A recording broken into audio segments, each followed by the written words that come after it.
Hello दोस्तों, readers point में आप सभी का स्वागत है। और आज हम शहीदों की नगरी शाहजहांपुर तथा यहाँ की प्रसिद्ध हस्तियों के बारे में जानेंगे। आदिकाल में इस जिले की पुवाया तहसील के सुनासर घाट में राजा इंद्र ने कई वर्षों तक कठोर तप किया था, जिससे प्रसन्न होकर भगवान शिव तथा देवी पार्वती ने दर्शन दिए। यहाँ स्थित भगवान शिव पार्वती की मूर्ति इस वृतांत को प्रमाणित करती है। इसी प्रकार जलालाबाद तहसील में स्थित जमदग्नि आश्रम तथा इससे आधा मील दूर रामताल के समीप परशुराम जी के मंदिर में परशुराम जी का फरसा आज भी देखा जा सकता है। जिले के पश्चिम में स्थित गोला गोकर्णनाथ का मंदिर त्रेता युग का है। जलालाबाद में ही तिकोला का देवी मंदिर इसे द्वापर युग से जोड़ता है।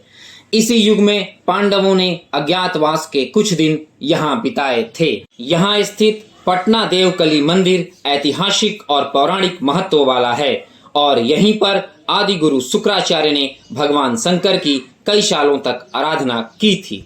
मुगल काल में शाहजहांपुर मुगल आक्रांता शाहजहां के नाम पर 1647 में बसाया गया था। हालांकि शासन अधिसूचना के मुताबिक ब्रिटिश सरकार ने 1813 में इसकी स्थापना की थी और इससे पहले यह बरेली जिले का हिस्सा था। मुगल वंश के पतन के बाद शाहजहांपुर 1732 में सिंधिया राज्य में मिल गया और इस अवधि में इसका नाम बदलकर शाहजहांपुर रख दिया गया। सन 1857 की क्रांति में यहाँ के मौलवी अहमदुल्ला शाह अंग्रेजों के खिलाफ लड़ते हुए शहीद हो गए। भारत की आजादी के नायक एवं 20वीं सदी के महान क्रांतिकारी पंडित राम प्रसाद बिस्मिल और उनके सहयोगी अशफाकुल्ला खां, ठाकुर रोशन सिंह, प्रेम किशन खन्ना को अत्याचारी ब्रिटिश हुकूमत ने फांसी दे दी। भारतीय स्वतंत्रता संग्राम में सन 1857 के प्रथम समर से लेकर 1925 के काकोरी कांड तथा 1942 के भारत छोड़ो आंदोलन तक इस जिले की प्रमुख भूमिका रही है। इसीलिए इसे शहीदगढ़ या शहीदों की नगरी के नाम से भी जाना जाता है। आइए अब जानते हैं यहाँ की कुछ प्रमुख हस्तियों के बारे में। नंबर 1, राम प्रसाद बिस्मिल। भारतीय स्वतंत्रता आंदोलन की क्रांतिकारी धारा के एक प्रमुख सेनानी पंडित राम प्रसाद बिस्मिल का जन्म 11 जून 1897 को शाहजहांपुर के खिरनीबाग मोहल्ले में हुआ। राम प्रसाद एक कवि, शायर, अनुवादक, बहुभाषी, इतिहासकार व साहित्यकार भी थे। बिस्मिल इनका उर्दू उपनाम था, जिसका हिंदी में अर्थ होता है आत्मिक रूप से आहत। बिस्मिल के अतिरिक्त वे राम और अज्ञात के नाम से भी लेख और कविताएं लिखते थे। इन्होंने सन 1916 में मात्र 19 वर्ष की आयु में क्रांतिकारी मार्ग में कदम रखा और 11 वर्ष के क्रांतिकारी जीवन में इन्होंने कई पुस्तकें लिखी और स्वयं ही उन्हें प्रकाशित भी किया। अंग्रेजों से लड़ने के लिए धन एकत्र करने के उद्देश्य से राम प्रसाद ने जून 1918 में 2 तथा सितंबर 1918 में 1 डकैती भी डाली। इन्होंने क्रांतिकारी पार्टी की ओर से द रिवोल्यूशनरी के नाम से 4 पृष्ठ के पैम्फलेट से अपने दल की विचारधारा का खुलासा करते हुए यह बतलाया था कि क्रांतिकारी इस देश की शासन व्यवस्था में किस प्रकार का बदलाव करना चाहते हैं। 9 अगस्त 1925 को सहारनपुर लखनऊ पैसेंजर गाड़ी में काकोरी रेलवे स्टेशन के निकट इन्होंने अंग्रेजी सरकार के खजाने को लूटा। 6 अप्रैल 1927 को ब्रिटिश सरकार ने इसे ट्रेन डकैती को साधारण न माना, बल्कि ब्रिटिश साम्राज्य को उखाड़ फेंकने की एक सोची समझी साजिश मानी और इन्हें फांसी की सजा सुना दी। नंबर 2, ठाकुर रोशन सिंह। भारतीय क्रांतिकारी ठाकुर रोशन सिंह का जन्म 22 जनवरी 1892 को शाहजहांपुर के नवादा गांव में हुआ था। इन्होंने असहयोग आंदोलन में शाहजहांपुर और बरेली में अद्भुत योगदान दिया।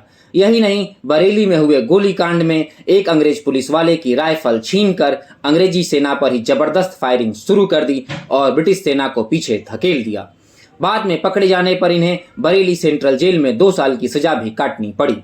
जेल से निकलने के बाद ये राम प्रसाद बिस्मिल के संपर्क में आए और आजादी की लड़ाई जारी रखी। काकोरी कांड में प्रत्यक्ष रूप से शामिल न होने के बावजूद भी अंग्रेजी सरकार ने इनकी वीरता और बहादुरी से डरकर इन्हें भी 19 दिसंबर 1927 को राम प्रसाद बिस्मिल और अशफाकुल्ला खान के साथ फांसी दे दी। नंबर 3, अशफाकुल्ला खान।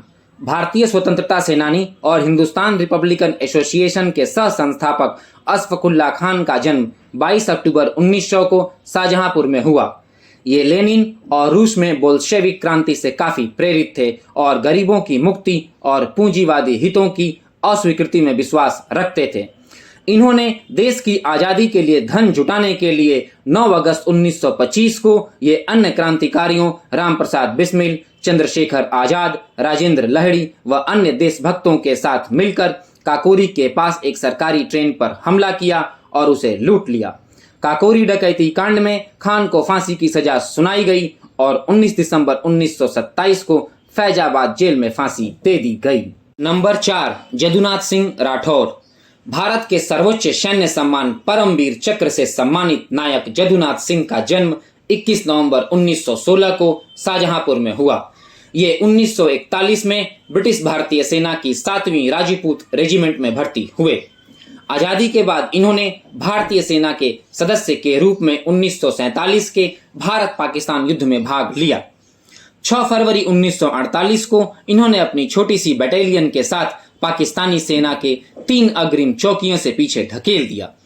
अंतिम समय में ये अकेले ही पाकिस्तानी सेना पर मशीन गन लेकर टूट पड़े और उन्हें तितर बितर कर दिया और अंततः वीरगति को प्राप्त हुए। इस अदम्य साहस के लिए इन्हें मरणोपरांत भारत के सर्वोच्च सैन्य सम्मान परमवीर चक्र से सम्मानित किया गया। नंबर 5, मुरारी शर्मा। क्रांतिकारी मुरारी शर्मा का जन्म 1 जनवरी 1901 को शाहजहांपुर में हुआ। ये विश्वविख्यात काकोरी कांड में प्रत्यक्ष रूप से हिस्सा लेने वाले क्रांतिकारी थे, जिन्हें अंत तक पुलिस गिरफ्तार नहीं कर पाई क्योंकि इनका वास्तविक नाम मुरारीलाल गुप्ता था। परंतु इन्होंने मुरारी शर्मा के छद्म नाम से हिंदुस्तान रिपब्लिकन की सदस्यता ली, काकोरी कांड में हिस्सा लिया और ब्रिटिश सेना को चकमा देने में कामयाब हो गए।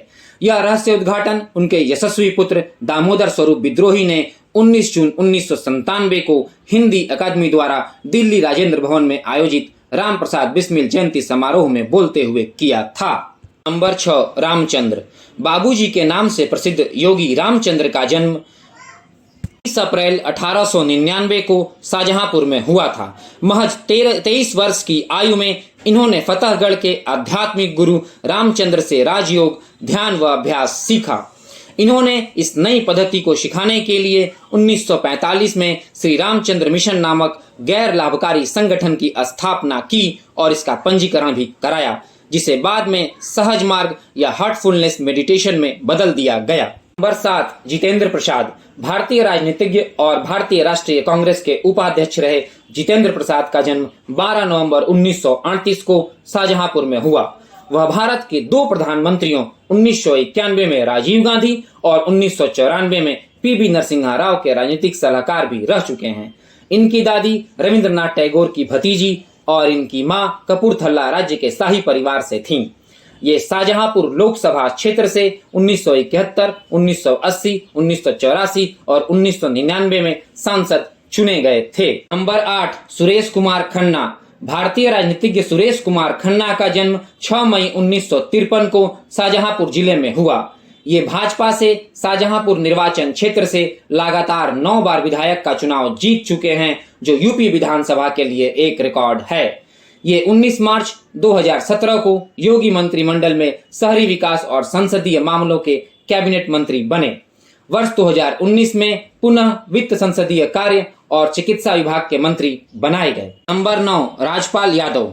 भारतीय अभिनेता और कॉमेडी स्टार राजपाल यादव का जन्म 16 मार्च 1971 को शाहजहांपुर के कुंडरा गांव में हुआ।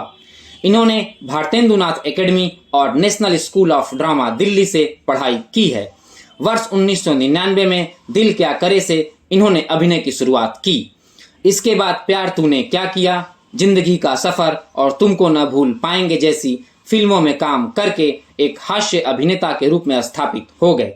इन्होंने 150 से अधिक फिल्मों में काम किया है। नंबर 10, हृदयेश। हिंदी कथाकार एवं उपन्यासकार हृदय नारायण मेहरोत्रा का जन्म 1930 में शाहजहांपुर में हुआ। नए जमाने के प्रेमचंद कहे जाने वाले हृदयेश के 12 उपन्यास, 1 आत्मकथा और लगभग 2 दर्जन कहानी संग्रह प्रकाशित हुए। इन्हें 1993 में कथा विधा के लिए यूपी सरकार से पहल सम्मान और फिर साहित्य भूषण सम्मान से नवाजा जा चुका है। नंबर 11, मदन लाल वर्मा क्रांत। कवि और लेखक मदन लाल वर्मा का जन्म 20 दिसंबर 1947 को शाहजहांपुर के तिलोकपुर ग्राम में हुआ। राम प्रसाद बिस्मिल के व्यक्तित्व और कृतित्व पर प्रकाशित सरफरोशी की तमन्ना उनकी उल्लेखनीय पुस्तक है। इनकी पहली पुस्तक लाल बहादुर शास्त्री पर ललिता के आंसू थी, जिसे विश्व के सर्वश्रेष्ठ काव्यों में 86वां स्थान दिया गया। राष्ट्रीय चेतना पर इनके योगदान के लिए भारत सरकार ने वर्ष 2004 में इन्हें हिंदी साहित्य की सीनियर फेलोशिप प्रदान की। नंबर 12, राज बहादुर विकल। विकल जलालाबादी के नाम से मशहूर वीर रस के कवि राज बहादुर विकल का जन्म 2 जुलाई 1924 को शाहजहांपुर के रायपुर गांव में हुआ था। हिंदी, उर्दू, संस्कृत, बांग्ला और अंग्रेजी भाषाओं के ज्ञाता विकल जी ने हिंदी में स्नातकोत्तर व साहित्य रत्न की उपाधियां प्राप्त की। इन्होंने जलालाबाद के काकोरी शहीद इंटर कॉलेज में काफी समय तक अध्यापन कार्य किया। विकल जी को यूपी के पूर्व मुख्यमंत्री मुलायम सिंह यादव ने जनपद रत्न तथा राजनाथ सिंह ने तुलसी सम्मान से सम्मानित किया। विकल इनका उपनाम था, जिसका शाब्दिक अर्थ होता है बेचैन आत्मा। नंबर 13, जितेंद्र प्रसाद। भारतीय राजनीतिज्ञ और जितेंद्र प्रसाद के बेटे जितेंद्र प्रसाद का जन्म 29 नवंबर 1973 को शाहजहांपुर में हुआ। वर्ष 2001 में इन्होंने भारतीय युवा कांग्रेस के महासचिव के रूप में अपना कैरियर शुरू किया। ये वर्ष 2004 में शाहजहांपुर से अपना पहला लोकसभा चुनाव जीतकर सांसद बने और 2008 में केंद्रीय इस्पात राज्य मंत्री का पदभार संभाला।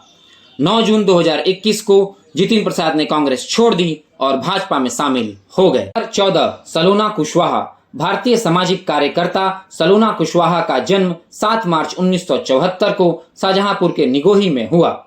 इन्होंने समाज में महिला सशक्तिकरण के लिए उल्लेखनीय कार्य किए। ये वर्ष 2022 में भाजपा के टिकट पर तिलहर विधानसभा क्षेत्र से विधायक चुनी गई। नंबर 15, शरदवीर सिंह। भारतीय राजनीतिज्ञ शरदवीर सिंह का जन्म 7 जून 1971 को शाहजहांपुर के अल्हागंज में हुआ। ये वर्ष 1995 में सपा में शामिल हुए और 1996, 2002 और 2017 में सपा के टिकट पर जलालाबाद विधानसभा क्षेत्र से चुनाव जीते। वर्ष 2022 में ये भाजपा में शामिल हो गए। नंबर 16, रोशनलाल वर्मा। क्षेत्र के चर्चित नेता रोशनलाल वर्मा का जन्म 26 मार्च 1963 को शाहजहांपुर में हुआ। ये 2007 में तथा 2012 में बसपा से और 2017 में भाजपा से तिलहर निर्वाचन क्षेत्र से विधायक चुने गए। आलोक पांडे। भारतीय अभिनेता और मॉडल आलोक पांडे का जन्म 30 अप्रैल 1989 को शाहजहांपुर के दादौन गांव में हुआ। इन्हें MS Dhoni the untold story में MS धोनी के सबसे अच्छे दोस्त की भूमिका निभाने के लिए जाना जाता है। इन्होंने बाटला हाउस में जॉन इब्राहिम के साथ एक नकारात्मक भूमिका और लखनऊ सेंट्रल में एक प्रमुख भूमिका निभाई। ये बम्बई में रिजाइन करने के बाद और प्रसिद्ध हो गए। इन लोगों के अतिरिक्त भारतीय कवि और हिंदी फिल्मों के गीतकार ओम प्रकाश भंडारी, जिन्हें कमर जलालाबादी के नाम से भी जाना जाता है, यहाँ की प्रसिद्ध हस्तियों में शुमार हैं। दोस्तों, आज के वीडियो में बस इतना ही और बहुत जल्द हम किसी और जिले का संपूर्ण इतिहास लेकर आपके सामने प्रस्तुत होंगे। धन्यवाद।